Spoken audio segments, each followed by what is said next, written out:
Boston, 1919. It was a cold January afternoon. Children were playing. Horses pulled wagons down the cobblestone streets. And in the heart of the city stood a giant metal tank, 50 feet tall, filled with 2.3 million gallons of molasses. Yes! Molasses! What happened next was one of the weirdest, deadliest disasters in U.S. history. This is the story of the Great Molasses Flood.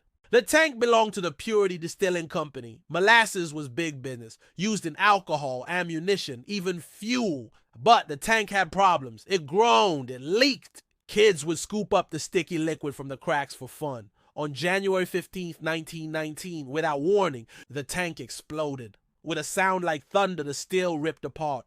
A tsunami of molasses burst forth, 25 feet high and moving 35 minutes per hour.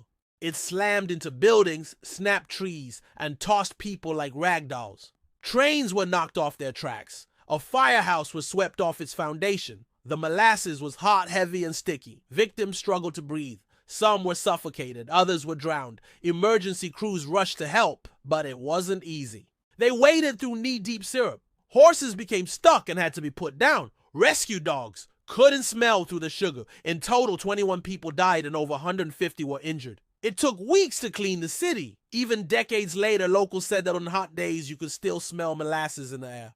The disaster shocked the nation. A massive lawsuit followed. For the first time, a company was held legally responsible for such a tragedy. It led to new safety standards, building inspections, and regulations across the country, all because of molasses.